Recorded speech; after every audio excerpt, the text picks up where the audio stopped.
참 좋으신 주님의 사랑과 주님의 주시는 평안이 오늘 오후 찬양 예배를 함께 드리는 복길의 모든 교우님께 가득하기를 이 시간 간절히 기도합니다. 지난 시간에 이어 에베소에서 일어난 폭동의 전말을 조금 더 이어서 살펴보려고 합니다. 사도행전 19장 후반부에서는 은세공사이자 아데미 신전의 관리인이었던 데메드리오의 선동에 의해서 폭동이 일어났습니다. 에베소 사람의 아데미라고 외치며 이 아데미 신상 제작에 참여한 이 업자들은 데메드리오의 말을 듣고 크다 에베소 사람의 아데미여라고 외치며 온 시내를 요란하게 합니다. 그들은 급기야 바울의 동역자인 가이오와 아리스타고를 붙들어 연극장으로 몰려갑니다. 이대로 두면 이 두 사람은 거기서 죽임을 당하게 될 것입니다. 바울은 이 소식을 듣고 곧장 극장을 향하여서 달려갔습니다. 동역자들이 성난 군중에게 잡혀갔으니 가서 무엇이라도 좀 해보려고 그랬겠지요. 그런데 이런 바울을 제자들이 뜯어 말립니다. 여기 더하여서 아시아 지역의 관리들 중에서 바울의 친구가 되었던 사람들이 사람을 보내어 말하기를 바울에게 연극장에 들어가면 안 된다, 이렇게 경고하기도 합니다. 우리가 익히 알고 있듯 바울은 절대로 문제를 에둘러 가거나 위험한 상황을 회피하는 사람이 아닙니다. 오히려 정면으로 문제를 대면하여서 돌파해버리는 사람입니다. 하지만 이 상황에서 연극장으로 들어가면 바울을 기다리고 있는 것은 오직 죽음뿐입니다. 만약에 이 장면을 영화나 드라마로 그린다면 우리는 이렇게 좀 편안하고 찬찬한 목소리로 이 성경을 구절을 읽듯이 그렇게 이 장면을 보기는 어려울 것입니다.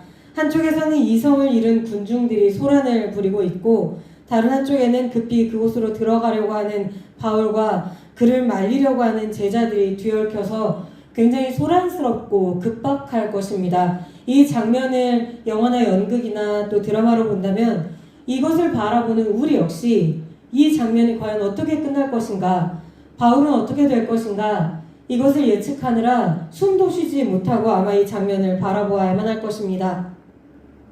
그러나 결국 바울은 연극장으로 들어가지 못했고 이 상황에 대해서 한마디도 그가 변론하지 못했습니다. 동역자들이 누명을 쓰고 죽임당할 위기에 처하였는데 아무것도 할 수 없었던 바울의 그 심정이 과연 어떠하였을까요? 앞서 지나왔던 수많은 사역지들에서도 바울은 역시 똑같은 상황에 계속해서 처하였던 적이 있습니다. 바울이 개척하고 떠나왔던 교회들은 여전히 박해의 위협에 시달리고 있었습니다. 이제 막 태어난 아기와도 같은 교회를 이런 박해의 위험 앞에 내버려 두고 바울은 번번이 박해자들을 피해서 도망치듯 사역지들을 떠나올 수밖에 없었습니다. 바울은 아마도 하나님이 왜 나에게 죽음을 허락하지 않으시는가, 이런 생각도 했을 것 같습니다. 어디선가는 돌에 맞고 어디선가는 채찍에 맞고 지하 감옥에 갇히기도 하고 낯선 선교지를 이동하는 중에 위험에 처하기도 하는 이 모든 과정에서 이제 죽었구나 싶었던 적이 한두 번이 아니었을 테니까 말입니다. 여기 더하여서 바울은 그의 건강도 굉장히 좋지 않았습니다. 그의 몸이 성하였을 리가 없습니다. 바울이 다른 서신서에서 언급하였던 육체의 가시에 대해서 과연 이 육체의 가시가 무엇이었는가에 관해서 학자들이 다각도로 연구를 한 바가 있는데, 이렇게 해서 어떤 이는 바울에게 뇌전증, 예전에는 간질이라고 불렀습니다. 바울에게 뇌전증이 있었다고 하기도 하고, 또 어떤 이는 그의 눈에 심각한 문제가 있었다고 말을 하기도 하였습니다. 그런데 사도행전을 읽다 보면 이런 지병이 문제가 아닙니다. 이런 지병이 또 없었다가도 생겼을 법도 합니다. 그의 여정을 보면 이 지병은 더 악화되기가 쉽고 또 없었던 병도 생기게 될 수밖에 없습니다. 제대로 먹지 못하고 쫓겨다니고 여기저기서 두들겨 맞고 감옥에 갇히고 그러다가도 또 편하게 오래 쉬지도 못하고 다시 선교길에 오르는 과정에서 그가 언제 몸을 제대로 챙길 겨를이나 있었겠습니까? 그런데도 하나님은 바울에게 이제 그만 쉬라라고 하시든가 아니면 그에게 영원한 안식을 허락하시는 대신에 이 위험한 세상, 툭하면 그를 죽이려고 하는 이 세상에 더 머물면서 하나님이 맡기신 사역을 끝내 다 하기를, 그 사명을 끝내 다 이루도록 하셨습니다. 바울 자신은 차라리 내가 죽더라도 지금 들어가서 동역자들을 구하고 싶은 심정이었겠지요. 그러나 지금 이 광란의 에베소에서 바울을 살려내신 분은 바로 하나님이십니다. 하나님이 바로 제자들과 그의 친구들의 손을 통하여서 바울을 죽지 않는 자리, 죽을 수 없는 자리로 이끌고 가신 것입니다. 왜일까요? 바울에게 허락된 순교의 자리가 따로 있었기 때문입니다. 바로 로마 말입니다. 이제 이후의 일정은 바울이 로마로 가는 모든 여정을 포함하고 있습니다. 우리 하나님 대체 왜 이러시는 걸까요? 죽을 위험에서 빼내서 결국에는 죽을 자리로 보내신다니, 그것도 계속해서 위험에 위험을 거듭해서 결국은 죽어야 하는 자리로 보내신다니, 이게 도대체 무슨 말일까 싶습니다. 그러나 성경이 끝없이 우리에게 알려주고 있는 그리스도인의 삶이란 바로 이런 것입니다. 살아도 주를 위하여, 죽어도 주를 위하여 죽는 삶 말입니다. 하나님께서 허락하지 않으시면 우리는 죽을 수도 없고 아플 수도 없고 오래 기다릴 수도 없습니다. 우리의 삶도 바울의 이러한 삶을 담기를 소망해야겠습니다. 우리는 날마다 주님께서 지금 이 순간 나를 살리셨음에 감사드리고 나의 갈 길을 온전히 주님께 맡기는 삶을 살아야 할 것입니다. 하나님께서 우리를 어디로 이끌어 가시든지 우리가 그 길을 기꺼이 따라갈 수 있게 도와주십시오. 우리의 기도가 날마다 그렇게 바뀌어 갈 수 있게 하나님께 기도드려야 하겠습니다. 이제 하나님은 이 상황에서 바울이 아닌 다른 사람을 통하여 역사하기 시작하십니다. 연극장에 모인 이 군중들은 서로 각자 하는 말이 달랐습니다. 심지어 어떤 사람들은 자기들이 그곳에 왜 몰려왔는지도 모르고 있었습니다. 이때 유대인들이 알렉산더라는 사람을 내세워 메시지를 전달하려고 합니다. 그런데 이 유대인들은 이 연극장의 분위기로 보아서 바울을 변호하기 위해서 달려온 사람들은 절대 아닙니다. 오히려 바울을 비방하고 그리고 자신들과 교회 사이에 확실하게 선을 긋고 싶어하는 사람들입니다. 그러나 유대인들 역시 유일신을 섬긴다고 하는 사실을 그곳의 이방인들은 너무도 잘 알고 있었기 때문에 알렉산더의 등판은 오히려 그곳에 모인 사람들을 더 자극하는 꼴만 되고 말았습니다. 이런 상황을 정리한 것은 바로 그 도시의 서기장입니다.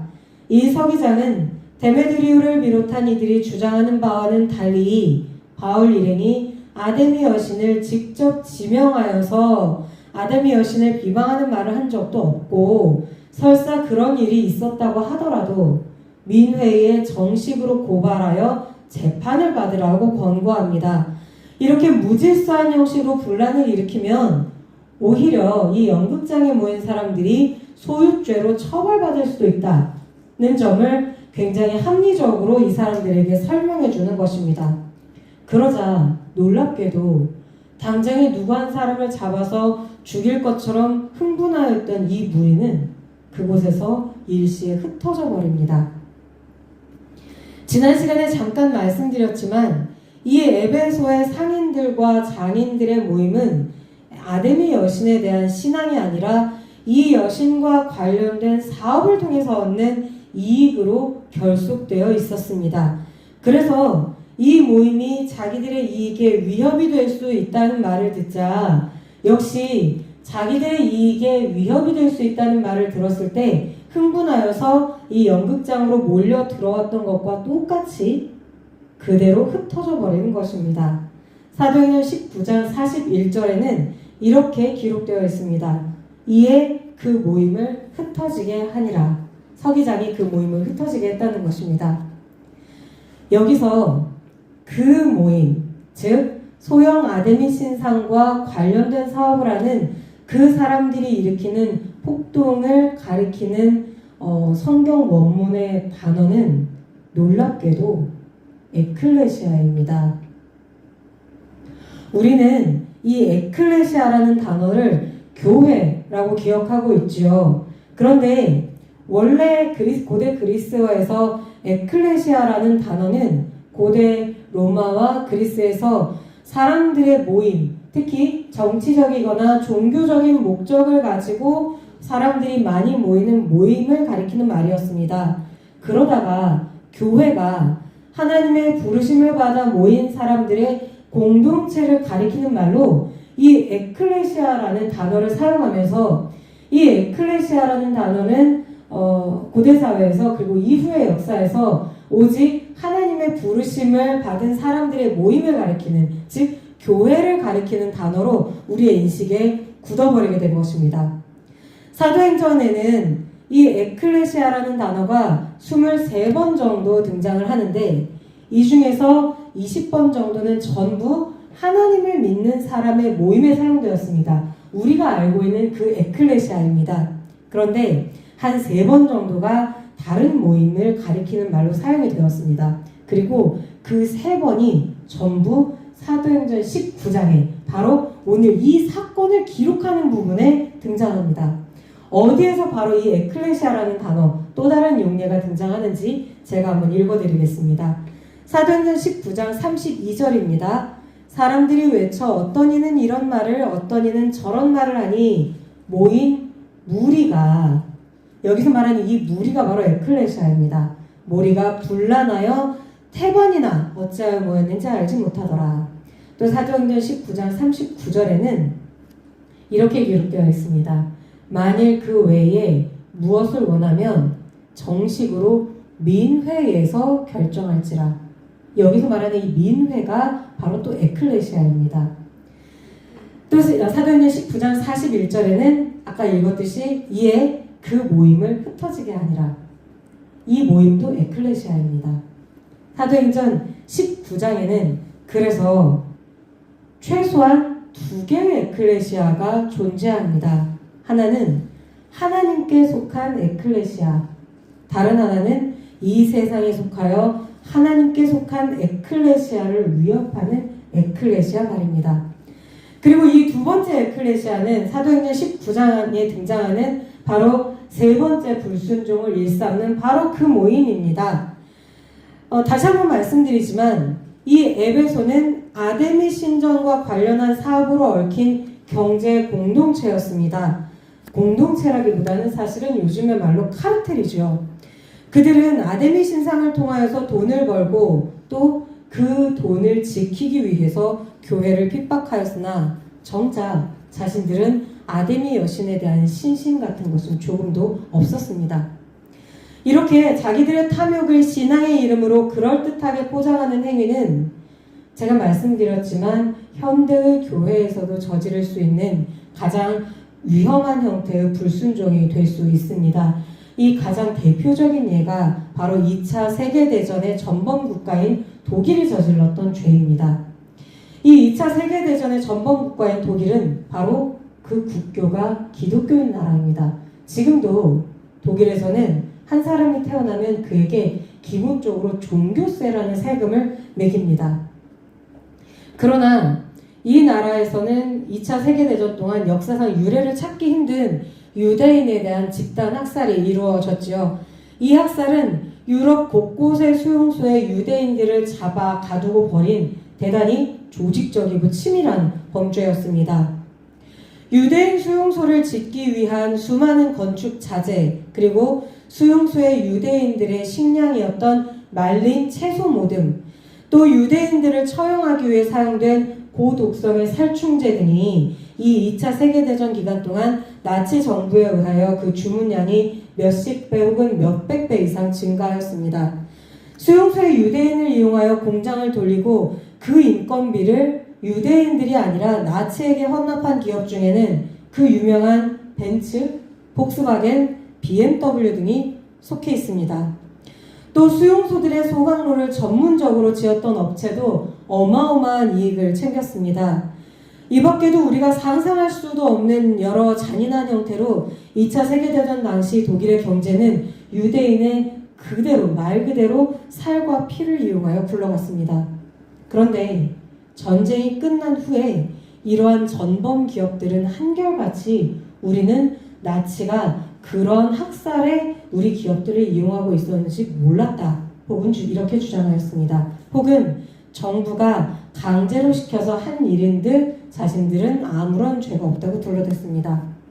독일의 이런 기업들이 자기들의 전쟁 범죄를 인정하고 피해자들에게 제대로 된 보상을 하기 시작한 것은 1960년대를 지나 1980년대에 이르러서야 겨우겨우 이루어지기 시작한 일입니다. 어떻게 이런 일이 가능하였을까요? 여러 가지 이유가 있었지만 전부는 아니었겠지만 많은 독일인이 히틀러를 독일을 구원할 구세주로 여겼습니다. 마치 예수님이 이 세상을 구원하러 오셨던 것처럼 히틀러가 성경에 예언된 그 메시아와 같이 독일을 구원할 것이다. 이렇게 생각했던 것입니다. 그리고 부끄럽게도 그리고 슬프게도 수많은 교회가 히틀러를 예수 그리스도의 이름으로 지지함으로써 힘을 실어 주었습니다. 이 히틀러를 지지하는 것이 가장 사악한 우상숭배라고 지적했었던 독일 고백교회는, 그리고 그 고백교회에 속한 보네포 목사님 같은 분은 독일 내에서도 상당히 극소수에 속하는 분이었습니다. 결국 사실은 예수님의 자리에 히틀러라는 괴물을 세우고 그를 통하여서 자기들의 이익을 얻으려는 탐욕에 사로잡힌 우상숭배에 불과했는데, 당시에는 아주 극소수의 깨어있는 그리스도인만이 이 사실을 꿰뚫어 보았습니다. 슬프게도 그리고 이러한 종류의 우상숭배와 말씀에 대한 불순종의 유혹은 오늘날까지 우리나라에도 우리 사회에도 여전히 이어지고 있지요. 그래서 우리는 독일 교회가 저질렀던 것과 같은 과오, 또 독일이 저질렀던 것과 같은 그런 역사적인 죄를 우리 교회들이 저지르지 않도록 항상 마음에 품고 기도를 해야만 하는 것입니다. 우리는 하나님이 부르시고 하나님이 사람으로 인정받은 사람들의 에클레시아에 속한 사람들입니다. 그렇기 때문에 하나님의 자리에 다른 사람, 다른 생각, 특히 나의 욕심을 세우지 않도록 늘 깨어 있어야만 합니다. 그렇게 해서 깨어있는 신앙을 가지고 다른 종류의 에클레시아, 즉 하나님께서 세우신 교회를 핍박하거나 하나님께서 세우신 교회가 믿는 그런 신앙을 왜곡시키거나 나아가 하나님께서 세우신 에클레시아를 이 세상에서 흩어버리려고 나를 세우는 이 악한 에클레시아, 세상에 속한 에클레시아를 항상 우리가 두 눈을 부릅뜨고 살펴보고 분별해내야만 하는 것입니다. 이번 한 주간 동안 이 깨어있는 신앙으로 언제나 선한 일을 선택하고 하나님의 정의와 하나님의 사랑을 이 세상에 널리 전할 수 있는, 그리고 우리가 있는 모든 곳에 하나님의 나라가 임할 수 있도록 기도하는 우리 모두가 될 수 있기를 간절히 소원합니다. 함께 기도하시겠습니다.